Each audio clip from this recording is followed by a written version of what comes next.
Prestige Mind Collections presents this audiobook, 7 Machiavellian Tricks to Read People Like a Book. Introduction: The Unseen Architecture. You are being inducted into a curriculum of psychological observation. You have been led to believe that the world is run by visible forces, by laws, by money, by power. This is a convenient and dangerous illusion. The world is actually run by an unseen architecture, a hidden layer of social contracts, power dynamics, and emotional structures that dictates all human behavior. In every interaction of your life, you are playing one of two roles.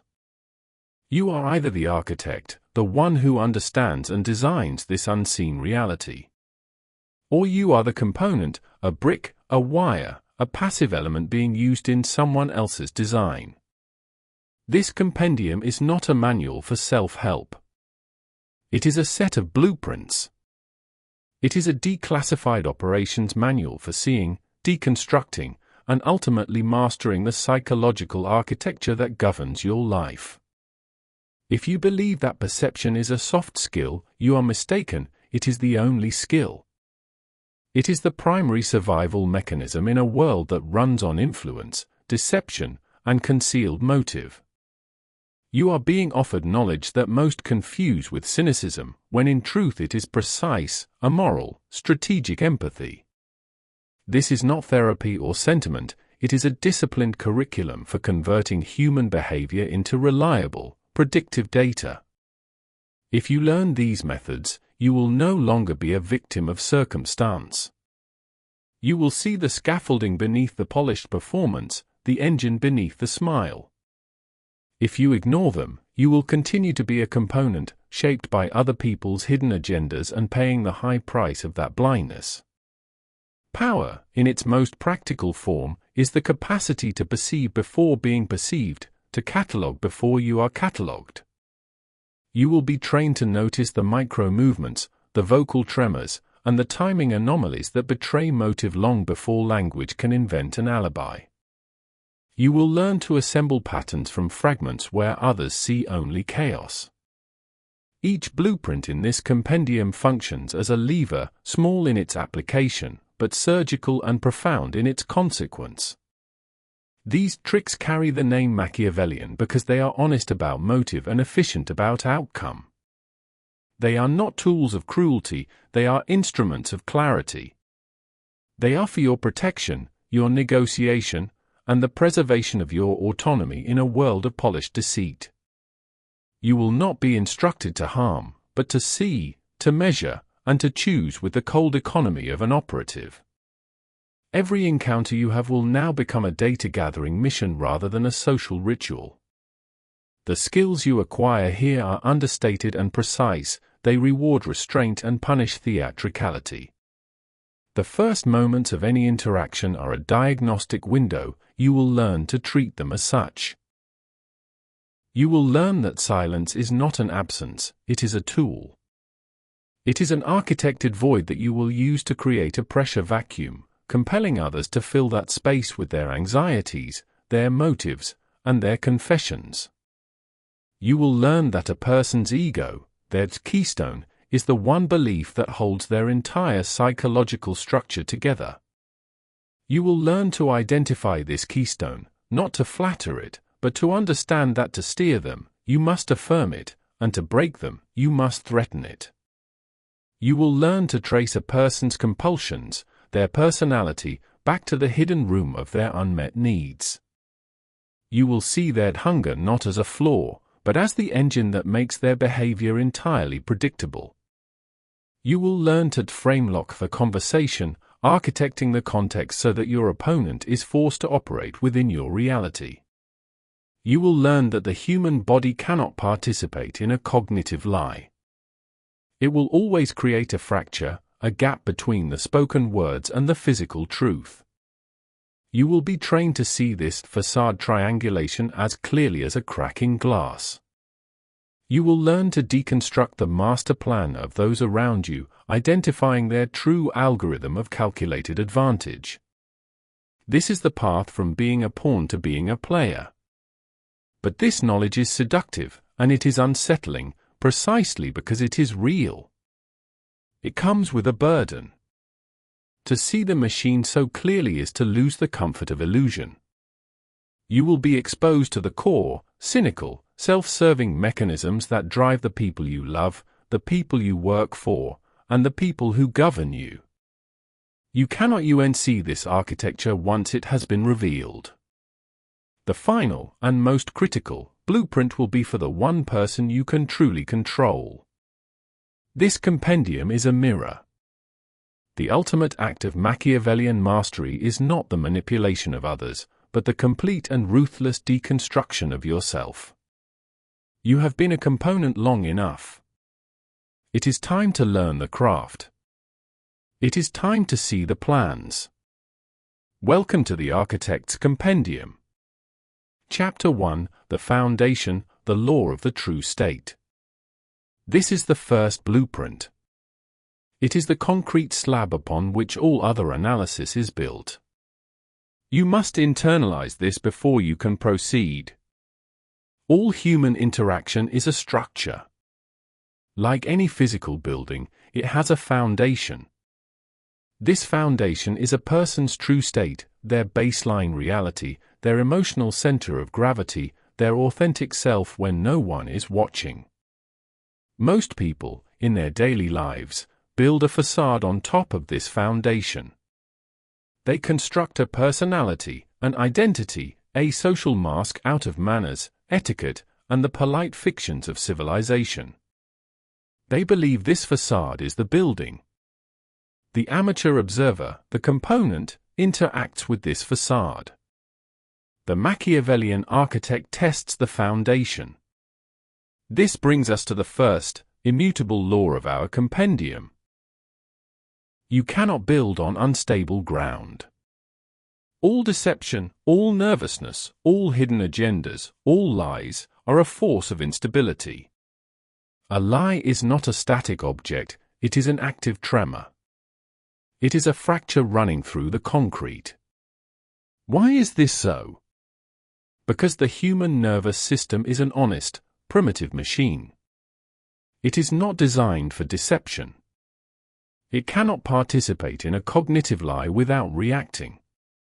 To tell a lie, the brain must perform 3 high-cost tasks simultaneously. It must suppress the truth, it must invent the new reality, and it must manage the performance of that new reality. This is what we call cognitive load. It is metabolically expensive. It is, in its purest form, stress. And that stress, that waste heat from the engine of deception, will find a way out. It must. It will leak, as it must, in the form of a vocal tremor, a shift in blink rate, a drop in temperature, a subtle, involuntary pacifying gesture. These are the fractures in the foundation. Your first job as an architect of perception is not to listen to the words spoken in the house. Your first job is to be a structural engineer. Your job is to get into the basement and test the concrete. This is your first Machiavellian skill. It is not a trick, it is a diagnostic protocol. We call it the seismic test. This is the clinical, moral process of tapping a person's foundation to induce and observe these tremors. An amateur waits for a lie to happen. An architect creates the conditions for the truth to reveal itself. This protocol is a 3-phase operation, a craft you must master in order.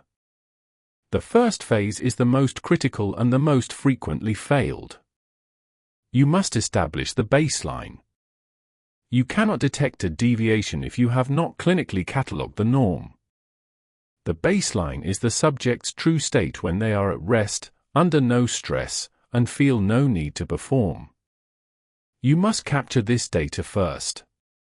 Your method is to use neutral, non-threatening, rapport-building questions. These are your calibration tools. You are not making small talk, you are gathering data with a cunning, self-serving purpose. You will ask simple, open-ended questions that require memory retrieval, not invention. Where did you grow up? What was your first job like? Tell me about the commute in. While they answer, you are not listening to the story. You are cataloging the machine. You are observing their vocal data. What is their normal pitch? What is their pace? What is their timbre? You are cataloging their ocular data. What is their blink rate? When they retrieve a real memory, where do their eyes go? This is their retrieval signal. You are recording their physical data. What is their at-rest posture? Where do their hands rest? Are they a still person or an animated one? You are building a high-definition, multi-point map of their normality. Once you have the baseline, and only then, you execute the second phase. You introduce the tremor. This is a Machiavellian act because it is cunning and detached. You do not accuse. An accusation, like "Did you steal the money?" is a sledgehammer. It destroys the foundation and builds a new one called defense. You will get nothing but noise. A tap is a scalpel. It is a single, neutral question that introduces the subject of interest without any emotional weight.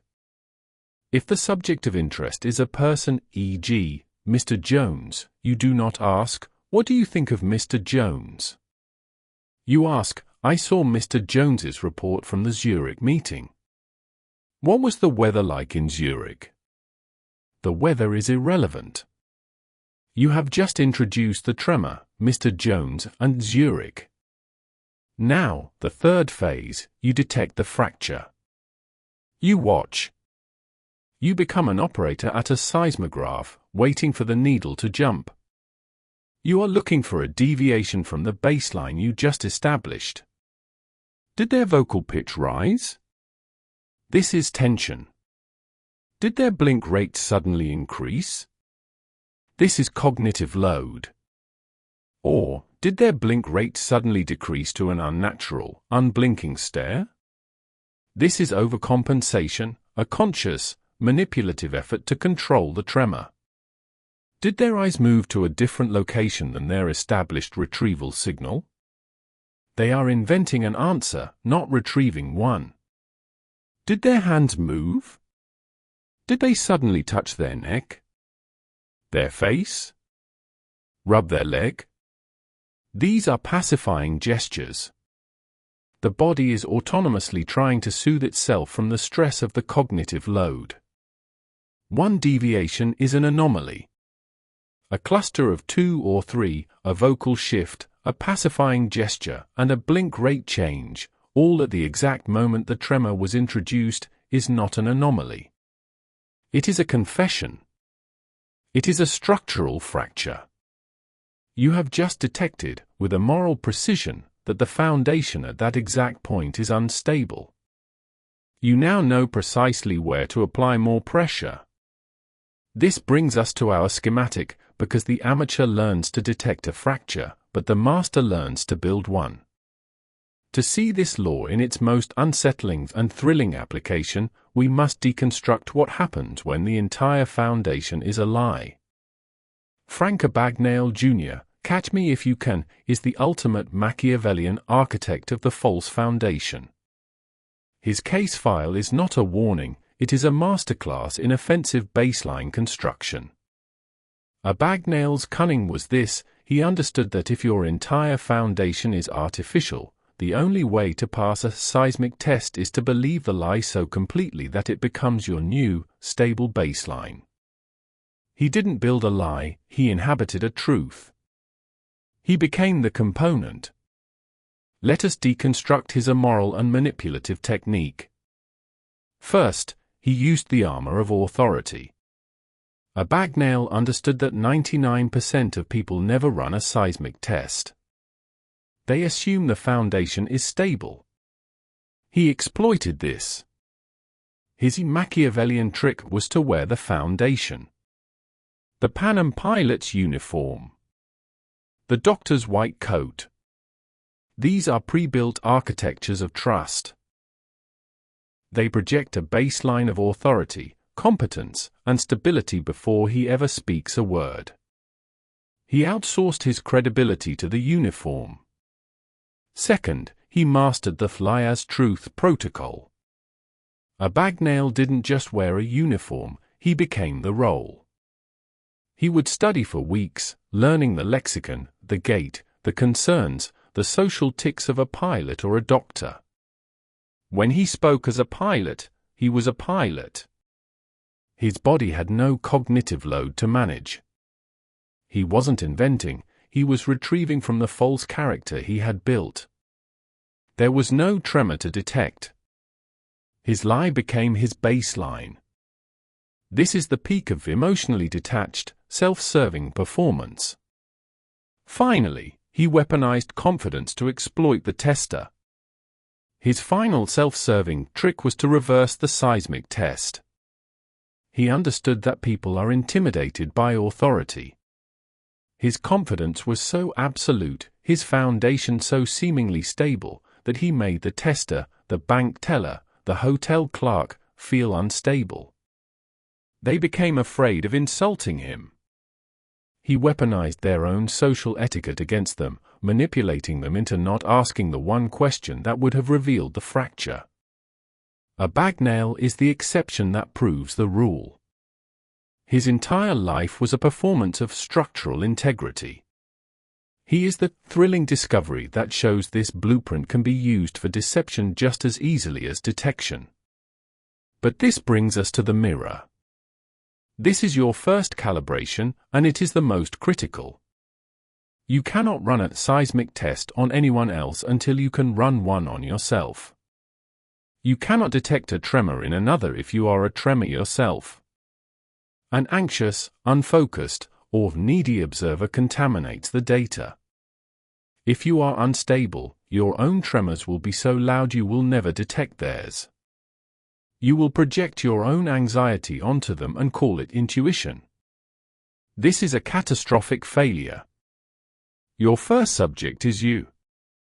Before your next high-stakes interaction, a negotiation, a critical meeting, a difficult conversation, you will stop. You will run the internal foundation scan. You must scan your breathing. Where is it? Is it high and shallow in your chest? That is the tremor of anxiety. You must architect it. Take 3, 5-second breaths, breathing low into your gut. Build a stable foundation. You must scan your posture. Where is your weight? Are you leaning forward? That is the tremor of need. You are seeking approval. Are you leaning back? That is the tremor of arrogance. You are blocking data. You must find your center of gravity. Sit upright, stable, and balanced. Be the stable ground. And you must scan your motive. What is your seismic test goal? Is it to win? To be right? To be liked?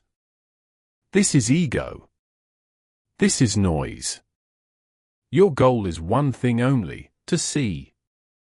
To gather data. You must be as emotionally detached as a seismograph. Master yourself.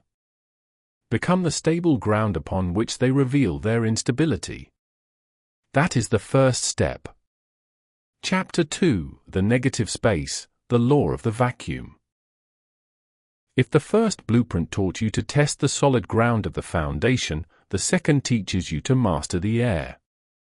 We are trained from birth to fear the void. We are taught that silence in a conversation is an error, a failure of connection, an awkward moment to be fixed. We rush to fill it with noise, with chatter, with agreements, with anything to repair the social fabric. This belief is a weakness. It is a component reflex. In this compendium, there are no awkward moments. There are only strategic opportunities. There are no failures. There are only tools. The architect does not fear the void. The architect is the void. This brings us to the second, and more unsettling, law of our compendium: the human psyche abhors a social vacuum. Nature detests a physical vacuum, and the human mind is nature. It is a narrative machine that must have a story. It demands a pattern. When you, as the architect, provide no data, when you provide calm, stable, receptive silence, the other person's mind panics. It scrambles to invent a narrative to fill the void you have created. And this invented narrative is always a confession. Their mind will project its own anxieties onto your silence. He must think I'm a fool. She must disagree. I haven't explained myself enough. He knows I'm lying. And so, to fix this unstable structure, to re-establish social equilibrium, they talk. They over-explain. They add details they never intended to share. They negotiate against themselves before you have even made an offer. They confess to a crime you never accused them of. In their desperation to fill the void, they hand you the blueprints to their own hidden room. This is your second Machiavellian skill, a tool of immense, cunning power, architecting the void. This is the offensive and manipulative use of silence. This is not the passive, awkward silence of the component. That silence is weak. It is anxious. It is a void that is equally unstable for both parties. The architect's silence is different. It is active. It is stable. It is authoritative. This is the core of the Machiavellian technique.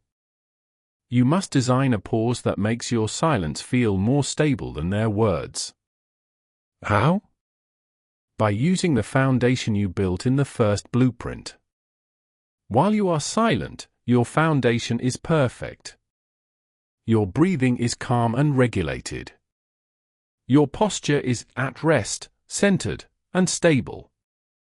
Your gaze is not an aggressive stare, it is an inquisitive, receptive, emotionally detached gaze. You are not judging them, you are processing them. You are a mirror, a void, a gravitational well of calm. This creates a profound psychological imbalance. You are stable. They are now unstable. You are comfortable in the negative space. They are terrified of it. They are compelled to move, to speak, to do something to find stable ground again. And that move is their disclosure. This architected void is a weapon with three immoral, self-serving functions. First, it forces disclosure. As we have seen, they will fill your silence with information. Second, it seizes authority. The person who is reacting is the component. The person who is processing is the architect. By taking a measured pause before you respond, you break the script of social tennis. You are not a reflex. You are a choice. This signals, at a primal, non-verbal level, that you are in control of the tempo. Third, it reveals the hidden frame. When you apply the void, observe how they fill it. Do they fill it with anger? You have found their ego. Do they fill it with justifications? You have found their guilt. Do they fill it with questions? You have found their insecurity. Their response to the void is a perfect diagnostic of their true internal state. To see this tool in its most masterful, manipulative, and theatrical form, we must deconstruct the schematic of a true architect of perception. We must analyze the moral technique of Steve Jobs. Jobs was a cunning operator, a man who built an empire on selling a reality. His Machiavellian genius was not just in what he said, but in what he did not say. His infamous, theatrical pauses were the physical manifestation of this blueprint. They were not thoughtful. They were offensive, psychological weapons. Let us deconstruct this thrilling discovery. When Jobs was in a high-stakes environment, a boardroom, a negotiation, or on a keynote stage, he used the void to seize control of the air in the room. He would be asked a difficult question by a journalist or an engineer.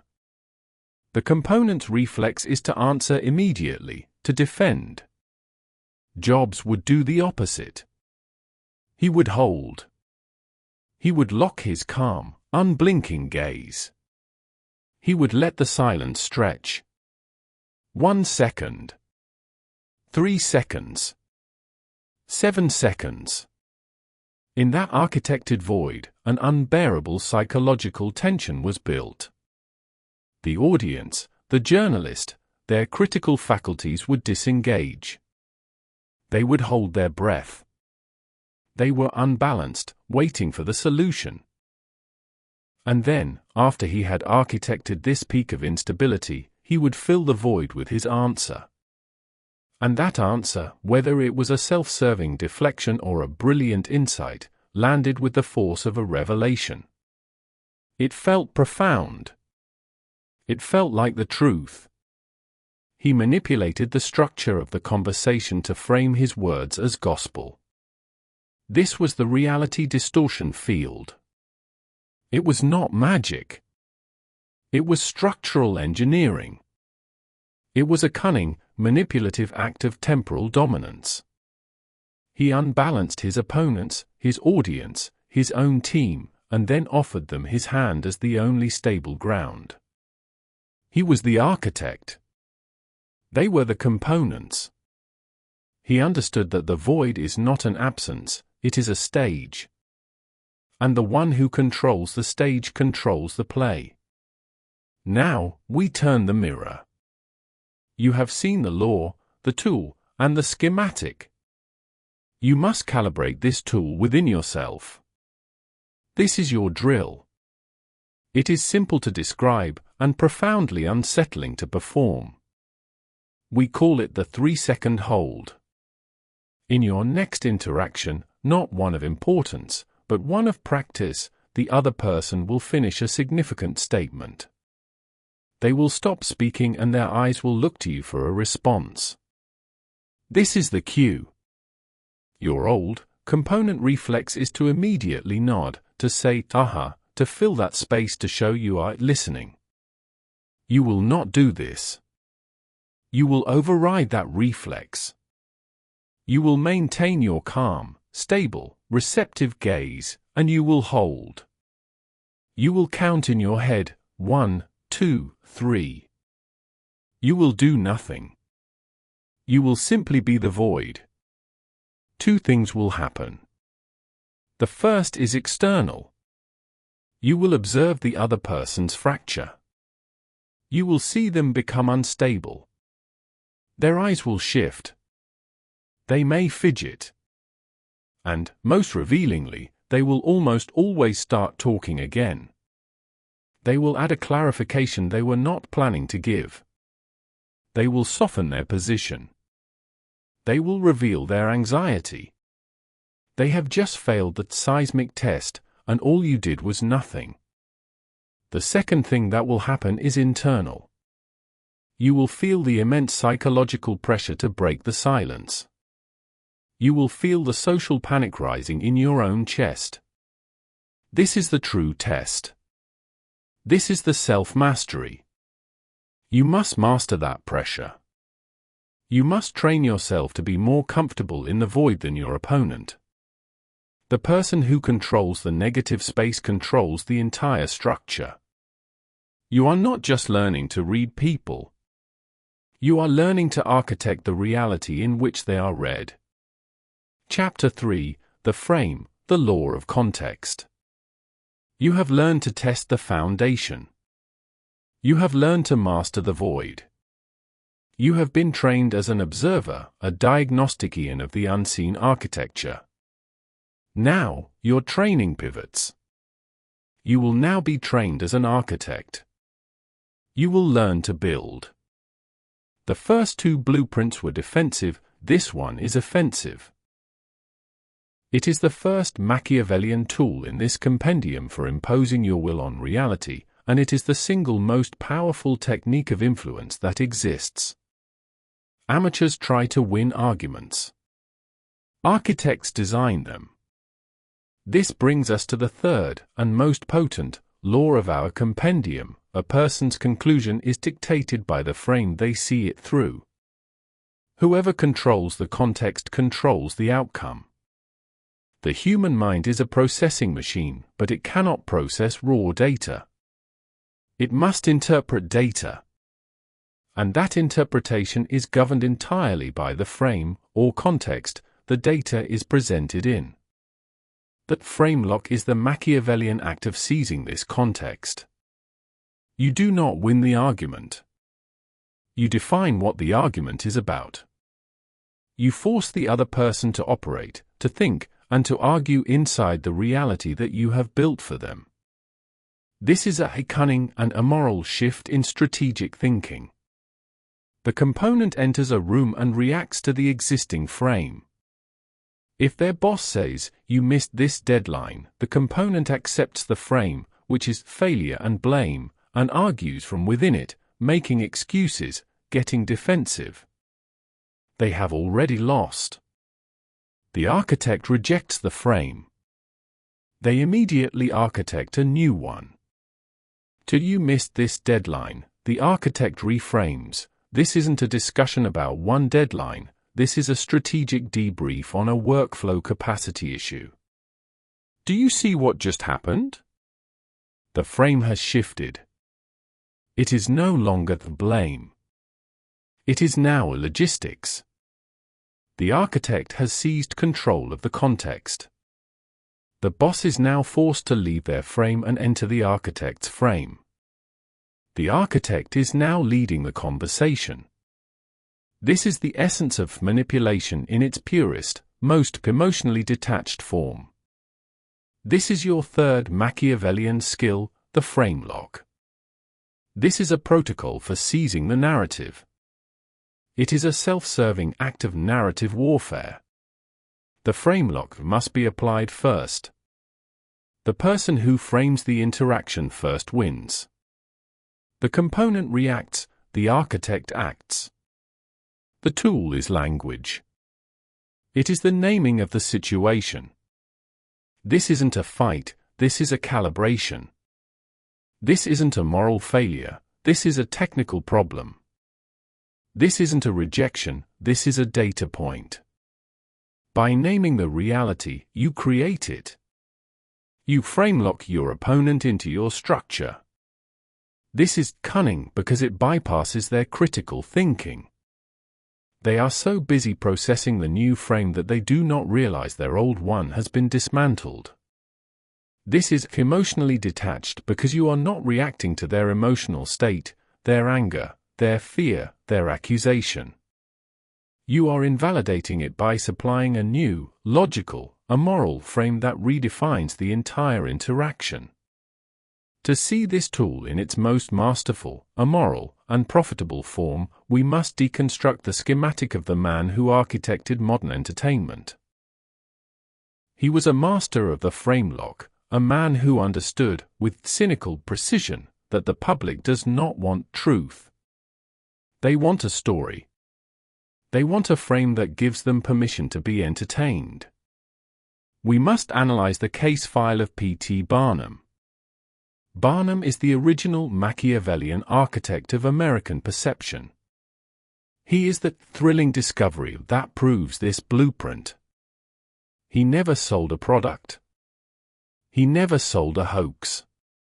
He sold a frame. Let us deconstruct his immoral genius. His most famous exhibit was the Fiji mermaid. In reality, this was a fraud. It was the torso of a mummified monkey sewn to the tail of a large fish. An amateur, a component, would have put this on a stage and tried to prove it was real. He would have operated within the frame of science. And he would have been destroyed. He would have been exposed as a fraud. Barnum, the architect, did something cunning. He refused to enter the frame of science. He architected a new one. He did not claim it was real. Instead, he advertised the debate itself. He leaked information to one newspaper that the mermaid was a fraud. He simultaneously hired a naturalist to tout its scientific discovery in another newspaper. He frame-locked the entire city of New York. The product was no longer the object. The product was the argument. The product was the buzz. He architected a frame called entertainment and public curiosity. This is the Machiavellian genius. Within this new frame, the truth was irrelevant. It did not matter if the mermaid was real or fake. Whether you paid your 25 cents to agree with that scientist, or you paid your 25 cents to scoff with that cynic, you still paid your 25 cents. He manipulated the public's own desire to be fooled, making them willing partners in their own deception. He detached from the morality of truth and focused only on the self-serving goal of profit. He reframed fraud as showmanship. He applied this framelock to everything. When he found a 5-year-old boy with dwarfism, he did not frame him as a medical curiosity. That would be the frame of pity. Pity does not sell. He architected a new frame. He named him General Tom Thumb. He invented a new reality for him, that he was a noble, miniature gentleman from England. He framed him with dignity and nobility. The public then paid not to pity a child, but to admire a performer. He manipulated the context. Barnum understood, at a level deeper than any of his contemporaries, that reality is secondary to the frame it is presented in. He was not a showman. He was a structural architect of public opinion. Now, we turn the mirror. You have seen the law. You have seen the tool. You have seen the schematic. You have seen the power of the architect. Now, you must calibrate this tool within yourself. This is your drill. It is the first offensive drill in this compendium. You must move from reacting to architecting. The component reacts to the frame. The architect sets the frame. We call this drill the pre-frame. Before your next important interaction, a meeting, a negotiation, a difficult conversation, you will stop. You will plan your architecture. You must write one single sentence that defines your frame. For example, if you are entering a blame session, your pre-frame is, this isn't a discussion about the past, this is a strategic plan for the future. If you are entering an argument, your pre-frame is, this isn't a fight, this is a calibration to get us back on the same page. If you are receiving criticism, your pre-frame is, this isn't an attack, this is a data gathering session for my next iteration. This one, cunning sentence is your architectural drawing. And here is the protocol, you must introduce this frame in the first 30 seconds of the interaction. You must seize the context before your opponent does. This is the frame lock. It is an offensive move. You set the terms. You build the structure. You force them, through this immoral and manipulative act of social engineering, to leave their reality and live inside yours. This is the first step in moving from the component to the architect. Chapter 4, The Keystone, the Law of the Ego. You have tested the foundation. You have mastered the void. You have learned to architect the frame. But every structure, from a cathedral to a prison, has one, single, load-bearing component. It has one stone that, if moved, brings the entire architecture crashing down. This is the keystone. In the psychological architecture of a human being, this keystone is their ego. But ego is a sloppy, imprecise word, a word used by components. The architect does not use sloppy words. We call it the Keystone belief. It is the one, non-negotiable, central belief about the self that holds their entire reality together. It is the I am statement upon which their whole personality is built. I am smart. I am a good person. I am a survivor. I am in control. I am relevant. This belief is not a preference. It is a survival imperative. It is the load-bearing wall of their sanity. To threaten this belief is to threaten them with psychological death. All their other behaviors, their personality, their morals, their ambitions, these are just walls, beams, and facades built for one, self-serving purpose, to protect this keystone from ever being questioned. The component interacts with these walls. The architect targets the keystone. This brings us to the fourth, and most cunning, law of our compendium: every psychological structure is designed to protect its keystone belief. Your Machiavellian skill, your trick, is keystone identification, which we also call the Lego bait. This is the moral art of identifying what a person must believe about themselves. It is the most penetrating of all observational skills. You are no longer observing their behavior, you are diagnosing their motive. You are finding the one thing they cannot lose. Once you have this data, you are no new component in their reality, you are the engineer of it. This tool gives you two amoral and manipulative levers, two protocols of influence, steering and braking. The first protocol is steering. To steer a person, to manipulate them into doing what you want, to compel their cooperation, you affirm their keystone. You bait them with validation of this one, core belief. You make your request synonymous with their ego. You frame your goal as a way for them to prove their keystone is true. The smart man will do anything to prove he is intelligent. The moral woman will do anything to prove she is good. The cunning man will do anything to prove he is one step ahead. You do not ask that smart man for help. That is the component's plea. You, as the architect, say, I have a complex problem, and you are the only person I know who has the strategic mind to see the pattern. You have just baited his keystone. He is now compelled to solve your problem to defend his identity. You are using their own ego as fuel for your objectives.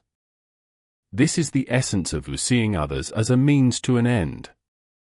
The second protocol, the darker one, is breaking. To break an opponent, to shatter their architecture, to destabilize them in a negotiation or a conflict, you threaten their keystone. You question it. You attack it. This is a psychological declaration of war. When the keystone is threatened, the entire structure becomes unstable. All their resources, their logic, their emotion, their energy, will be diverted from their actual goal to the desperate defense of this one central belief. They will become irrational, emotional, and predictable. You have seized control of their entire cognitive function by aiming at the one thing they cannot afford to lose. This is an immoral act, and it is dangerous, but in a Machiavellian world, to not know how to do this, or how it is done to you, is a fatal vulnerability. To see this structural power in its most emotionally detached and systemic form, we must deconstruct the schematic of an architect who built an empire on this very principle. We will analyze the architecture of power, not the person, of Anna Wintour. A lazy observer sees a fashion editor. An architect sees a master of keystone identification. Wintour's Machiavellian genius was to identify the one, collective keystone belief of the entire fashion, art, and celebrity world. What is the one I am statement that every designer, every actor, every artist, every socialite must believe about themselves? It is this: I am relevant. This hunger for relevance is not just a desire, it is the keystone. It is the entire psychological currency of their world. Without it, their self-serving architecture of fame, wealth, and art collapses. They cease to exist. Wintour, with cynical, immoral precision, engineered herself to become the sole, global arbiter of this one belief. She is the ego bait. Her power is not in her magazine. Her power is in her gaze. Her power is her emotionally detached approval. Let us deconstruct her manipulative technique. She steers the entire industry by affirming the keystone. To get a powerful designer to change their entire collection, she doesn't command them. She knows that their keystone is "I am a genius." She baits them with validation. She offers them the possibility of her approval, that one, subtle, barely perceptible nod. The chance to feel relevant, to feel validated by the architect of the system, is so powerful that they will manipulate themselves to get that affirmation. She controls the most powerful celebrities by baiting them with access, the Met Gala, the cover of her magazine, the ultimate public symbol that their keystone is safe for another year. She breaks rivals not by attacking them. That is crude. That is a component's move. She breaks them by withholding the bait. She ignores them. She erases them. She renders them irrelevant. To be unseen by her is to have your keystone publicly threatened. It is a psychological execution. She demonstrates that the most cunning power is not wielded with force, but with the calculated, self-serving distribution of ego validation. She cynically built a structure where every other architect in her world must come to her to validate their own keystone. This is total structural dominance. She is the keystone of the entire frame. Now, we turn the mirror. You have seen the law. You have seen the tool. You have seen the schematic. You have seen how an entire industry can be manipulated by one architect who controls the keystone. This is the most unsettling part of the compendium. You must now run this diagnostic on yourself. You cannot be an architect until you know your own architecture. And you must know your own load-bearing wall, because it is your primary vulnerability. This is your calibration drill, your keystone. You will sit, alone, with this question. You must answer it with the same immoral honesty you use to observe others. What is the one thing you must believe about yourself? What is the one insult that bypasses all your logic and hits you with the force of a physical blow? Is it you are stupid? Is it you are weak? Is it you are immoral? Is it you are a fraud? Is it you are powerless? Is it you are irrelevant?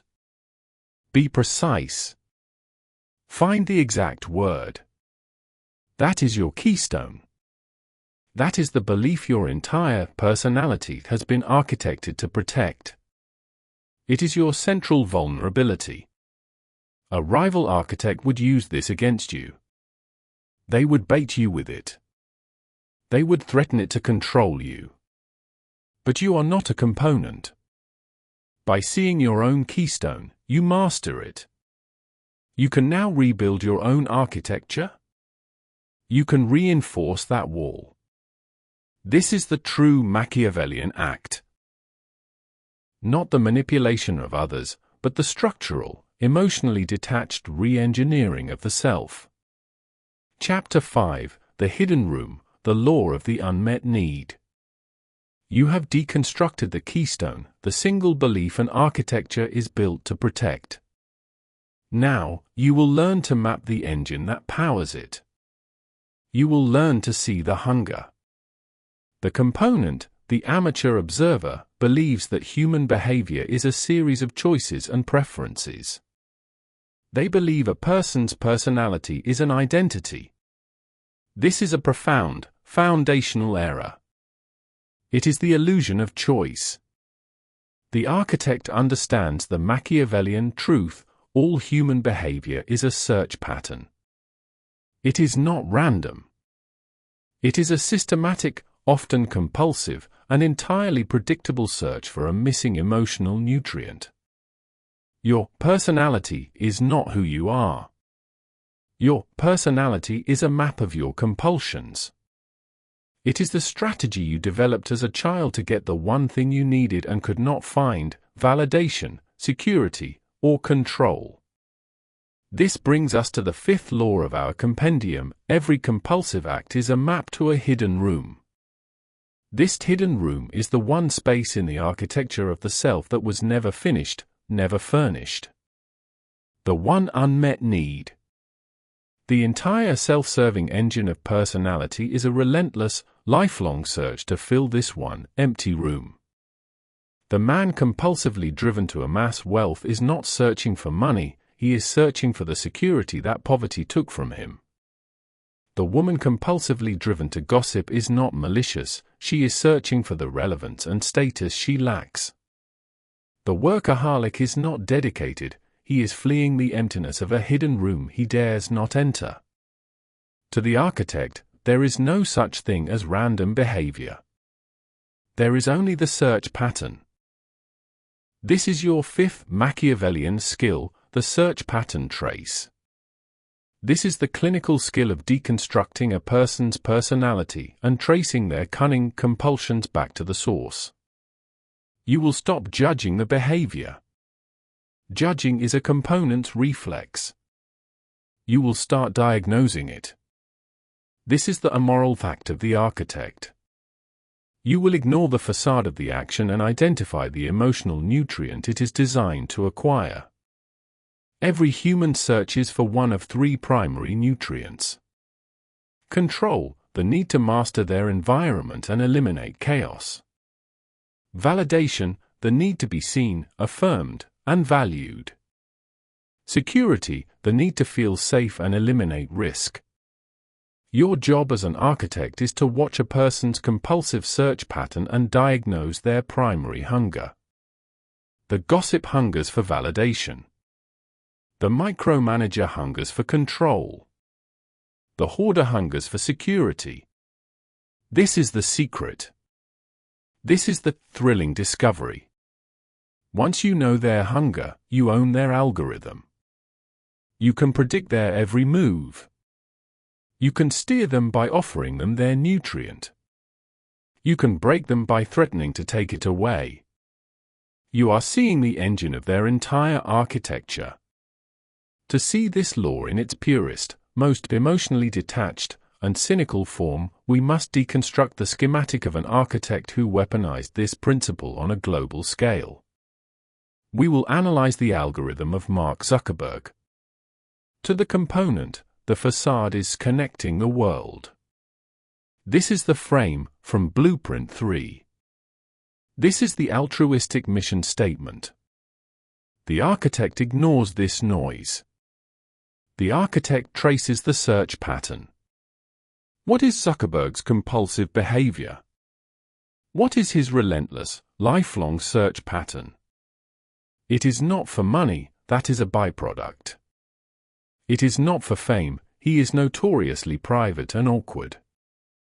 His compulsion is twofold: the systematic acquisition of data and the elimination of all rivals. This is his search. He builds systems to gather information. He buys or destroys any system that competes with his data gathering: Instagram, WhatsApp. This is the pattern. Now, we trace it back. What hidden room does this compulsive behavior furnish? It is not connection. It is not validation. It is the cold, immoral, cynical hunger for systematic control and information as power. Zuckerberg is the ultimate emotionally detached operator. He is an architect who views humanity not as people, but as data points. He sees the world not as a society, but as a system to be optimized. This is the core of his Machiavellian self-serving genius. He architected a platform that baits the Keystone blueprint for of billions of people.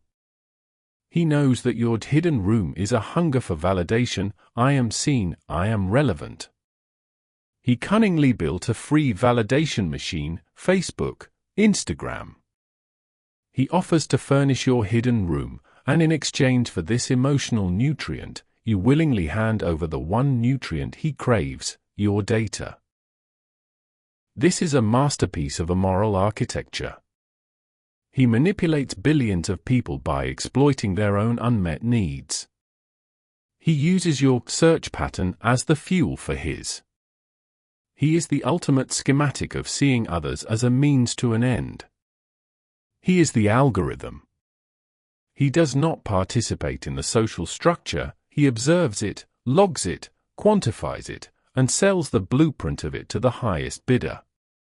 His entire architecture is a cold, self-serving engine designed to fill his hidden room with total, systematic, informational control.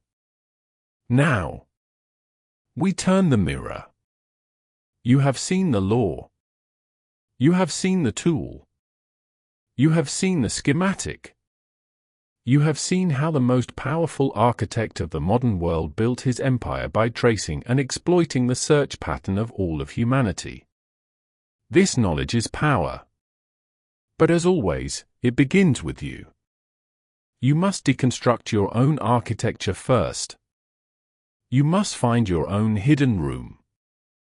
This is your calibration drill. It is the compulsion log. You will identify one of your own compulsive search patterns. One behavior you cannot seem to stop. Be brutally honest. Is it compulsively checking your social media? Is it compulsively overplanning every detail? Is it compulsively working beyond all reason? Is it compulsively cleaning? Is it compulsively seeking the approval of others? Select one. Now, you will trace it. You will be the architect of your own mind. You will ask the cold, immoral question, what is this behavior really searching for? What emotional nutrient does this compulsion give me? And what's hidden room is it furnishing? Be precise. If you compulsively check your phone, is it furnishing the room that fears irrelevance? The room that fears being forgotten? If you compulsively overwork, is it furnishing the room that fears poverty? The room that fears being seen as a failure? If you compulsively please others, is it furnishing the room that fears rejection? The room that fears conflict? This is the true self-mastery. The component is a slave to their search pattern. The architect sees the search pattern. They diagnose the hidden room. And by seeing it, they neutralize it. They rob it of its compulsive power. This is how you rebuild your own architecture. This is how you seal the void that makes you manipulatable. Chapter 6: The Facade, the Law of the Fracture. You have been trained to analyze the invisible structures, the foundation, the void, the frame, the keystone, and the hidden engine. Now, we turn our attention to the visible. We will deconstruct the facade. The facade is the social mask. It is the face a person presents to the world. It is the architecture of their identity. It is the polite fiction they have negotiated with society, the nice guy, the tough boss, the caring friend, the humble servant. The component believes this facade is the person. They interact with the paint, the stucco, the elegant design. The architect knows the facade is just a thin veneer. And the architect knows that stress, the stress of hiding the true structure, always creates fractures. This brings us to the sixth and most forensic law of our compendium: the human body cannot participate in a cognitive lie. The mind is the architect of the facade. The body is the truthful, honest machine that lives inside it. The mind can invent a new reality, that lie, but the body, the autonomic nervous system, the limbic brain, knows the truth. As we established in Blueprint 1, a lie creates cognitive load. It is metabolically expensive. The brain is burning energy to suppress the truth and project the facade. This energy, this stress, must leak. The body will always try to tell the truth. It will always signal the stress of the lie. And this leakage is the fracture. The component is deaf and blind to these fractures. The architect hunts for them. This is your sixth Machiavellian skill, facade triangulation. This is the moral protocol for detecting deception. This is not the amateur's game of body language, a component pseudoscience of if they cross their arms, they are closed off. That is noise. Facade triangulation is a clinical, emotionally detached systems check. It is the Machiavellian art of simultaneously monitoring three distinct data streams from your subject and then looking for the gap between them. The truth is never in one of these streams. The truth is always in the fracture between them. The first data stream is the words, the stated design. This is the facade itself. It is the script. It is the official narrative the subject is projecting. Yes, I agree with the new strategy. No, I was not at that meeting. I am very sorry for your loss. This is the least reliable data stream, but it is the control. It is the design they want you to buy. The second data stream is the voice, the emotional design. This is the music behind the lyrics. This is the tonal evidence. You must decouple your ears. You must stop listening to what they are saying and listen to how they are saying it. Is the voice higher or tighter than their baseline, from Blueprint 1? This is tension. Is the voice suddenly flat and lifeless? This is detachment, a cunning suppression of emotion. Is the apology warm or brittle? Is this agreement full or thin? The voice is the first leak of the emotional truth. The third data stream is the body, the structural design. This is the physical truth. This is the honest machine. The body is leaking the stress of the cognitive load. Are they retreating? Is their body angled toward the exit while their words are projecting engagement?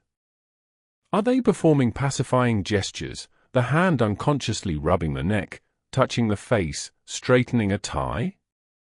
The body is autonomously trying to soothe itself from the anxiety of the lie. The lie is in the gap.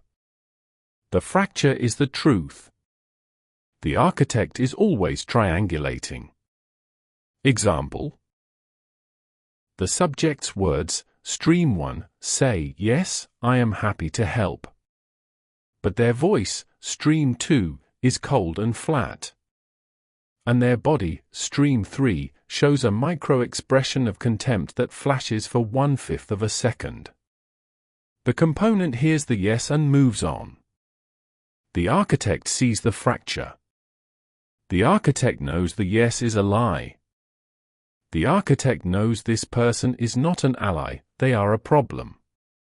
This is the power of seeing the facade.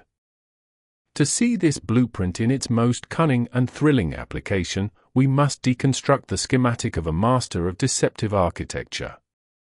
We will analyze the case of Lance Armstrong.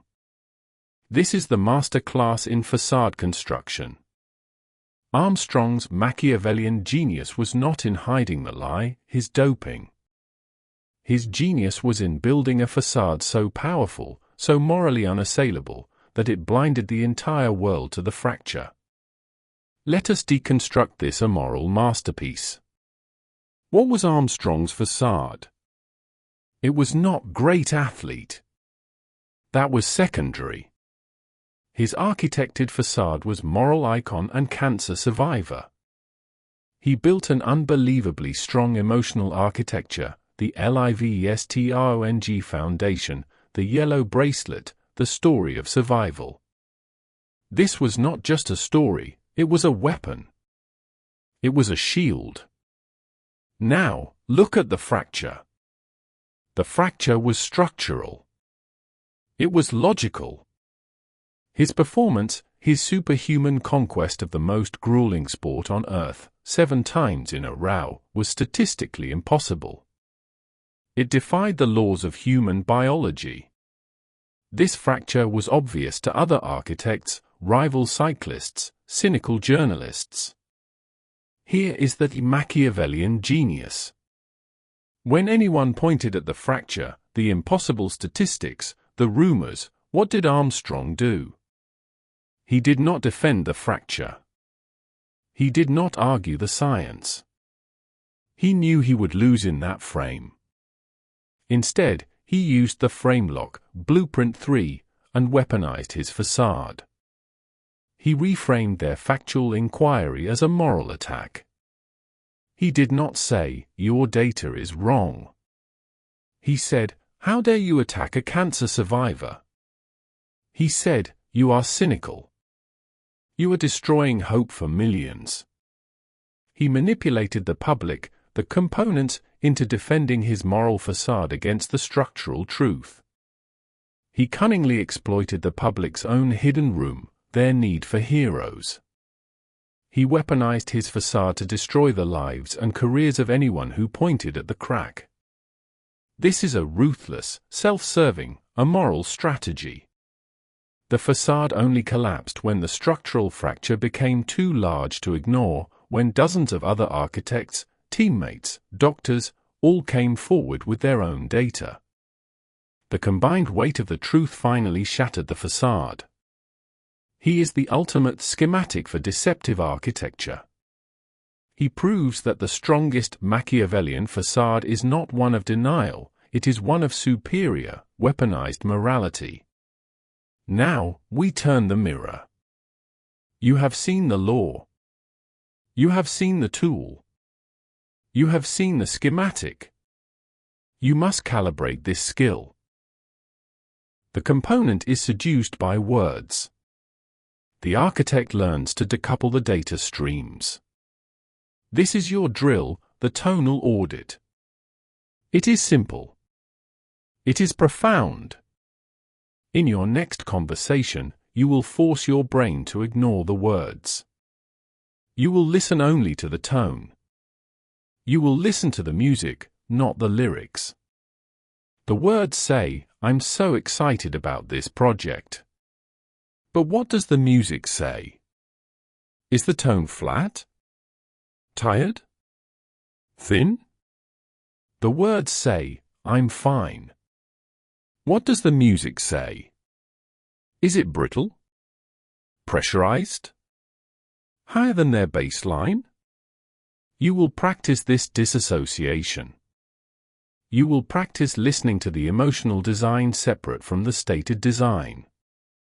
This is the first step in seeing the fracture. You are training your mind to stop being a component seduced by the narrative, and to start being the architect who sees the structure. This is self-mastery. Chapter 7, The Master Plan, the Law of Calculated Advantage. We have come to the final blueprint. This is the master plan. This is the engine room of the entire unseen architecture. You have been trained to test the foundation, to master the void, to build the frame, to identify the keystone, to trace the hunger, and to see the facade. You have been trained to deconstruct the components of the human machine. Now, you will learn to read the schematic of the entire design. You will learn to see the purpose for which the entire machine was built. This is the pinnacle of the architect's skill. It is not observation. It is prediction. The component, the amateur, lives in a world of mystery.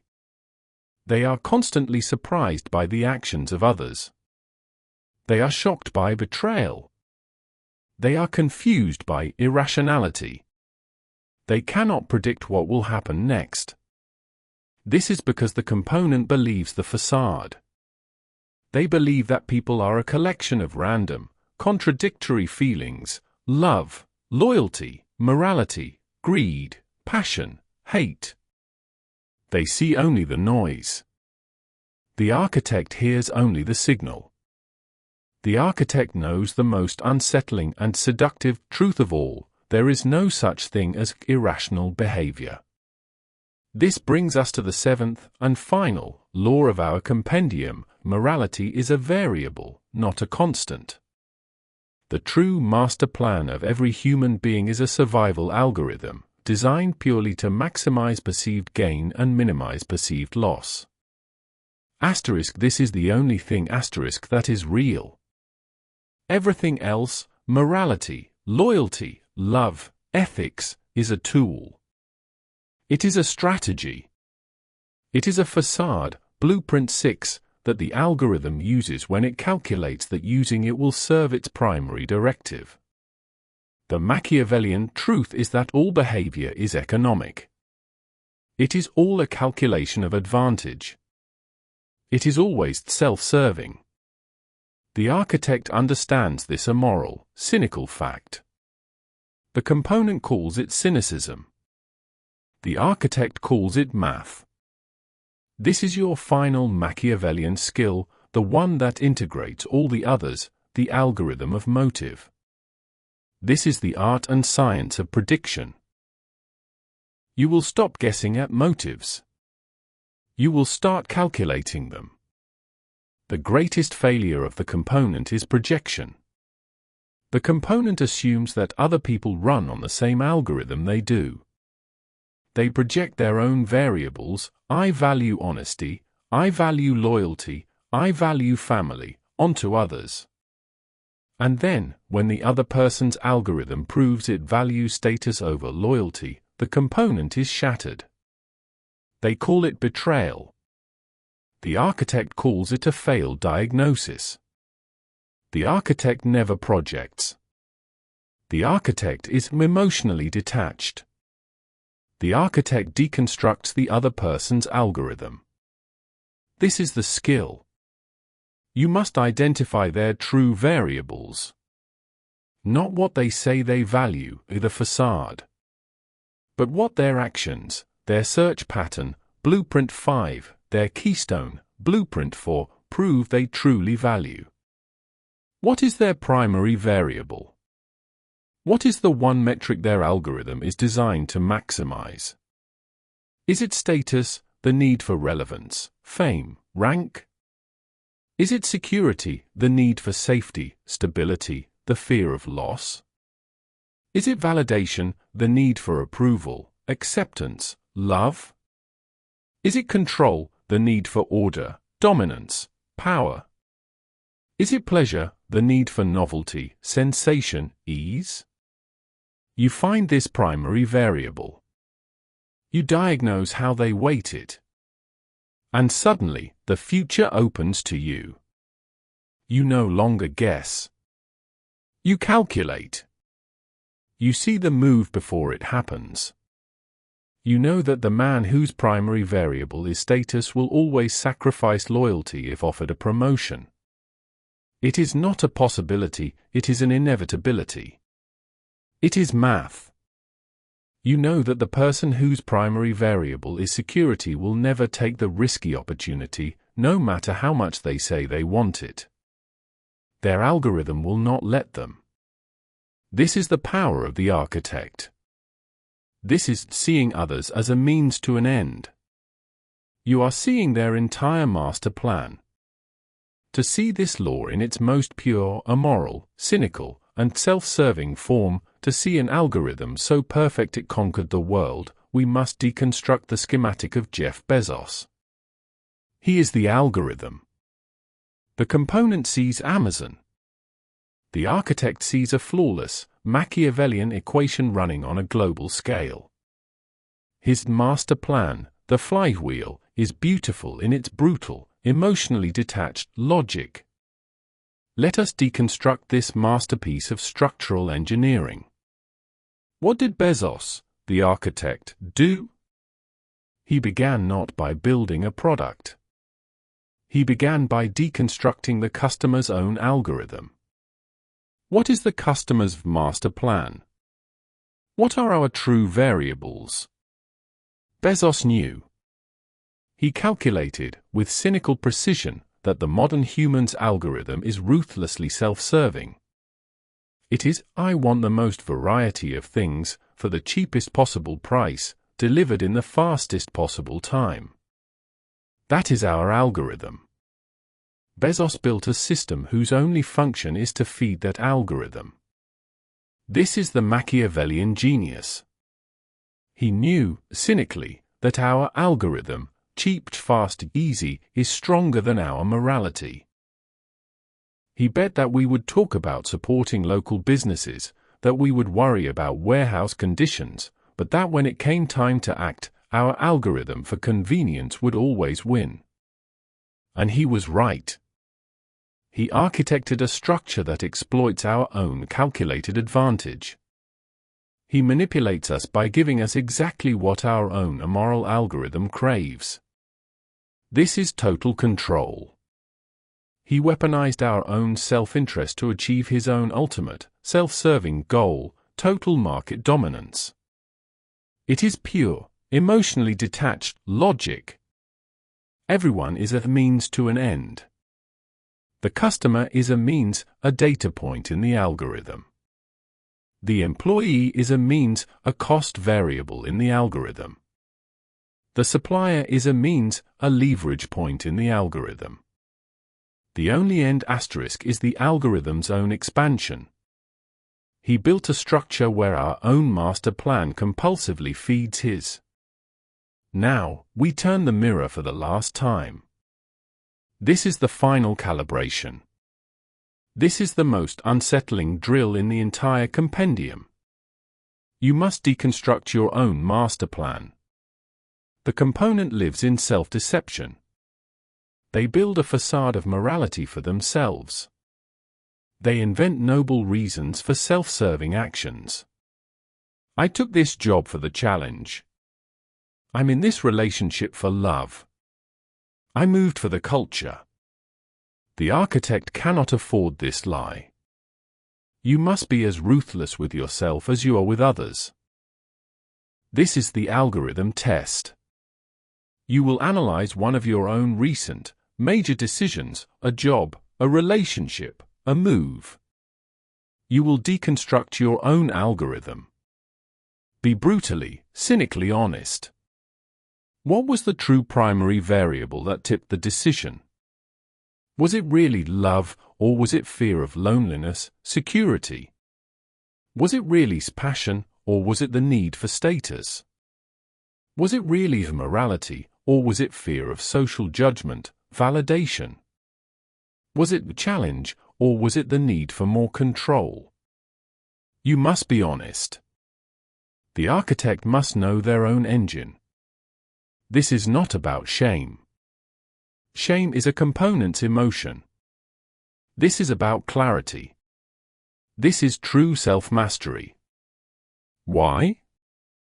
Because if you do not know your own primary variable, you are blind. You are not an architect. You are a complex component that thinks it is free. And a rival architect, a boss, a partner, a Bezos, will see your algorithm. They will diagnose your primary variable. They will bait it. And they will make you a component in their master plan. See your own algorithm. Master it. Only then are you free to rewrite it. Conclusion: the architect in the mirror. The compendium is now sealed. The 7 blueprints have been transferred. You began this journey as a component. You are leaving as an architect. You came here seeking secrets about others. You are leaving with the truth about yourself. This is the final, and most profound, debriefing. You have learned to see the foundation beneath the facade. You have learned to architect the void. You have learned to lock the frame. You have learned to identify the keystone. You have learned to trace the hunger. You have learned to see the fracture. You have learned to calculate the algorithm. You can now deconstruct the entire human machine. You can see the code running beneath the performance. The world has not changed. Your perception of it has been irrevocably altered. The illusions of polite fiction are gone. The comfort of social mystery is lost. This is the price of sight. This is the burden of the architect. You wanted to read anyone. You wanted that Machiavellian tricks. You thought this was a weapon to be aimed outward. You believed this was a manual for the manipulation of others. This was only phase 1 of your training. This was the true deception of this compendium. This entire time, we were not just analyzing them. We were building a mirror. Every schematic you deconstructed, every Abagnale, every Jobs, every Barnum, every Wintour, every Zuckerberg, every Armstrong, every Bezos, they were all just reflections. They were amplified, world-scale versions of the very same algorithms running inside you. You judged their cunning. You analyzed their immoral hunger. You diagnosed their self-serving master plan.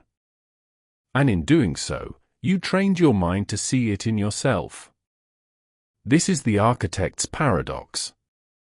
This is the final, unsettling secret of this entire curriculum. The true Machiavellian mastery is not the control of others. It is the absolute, emotionally detached, and ruthless deconstruction of your own architecture. The power you sought over them is a component's fantasy. The only power that matters is the power you now have over yourself. This is the true meaning of self-mastery. You are no longer a slave to your own hidden room. You see your own search pattern. You know your own keystone. You can calculate your own algorithm.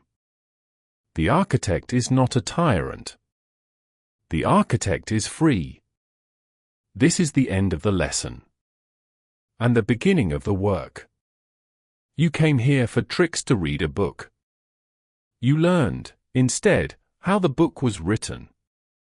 You learned how you were written. The component is a reactor. They are a slave to the input of others. They are a bundle of unseen reflexes masquerading as a personality.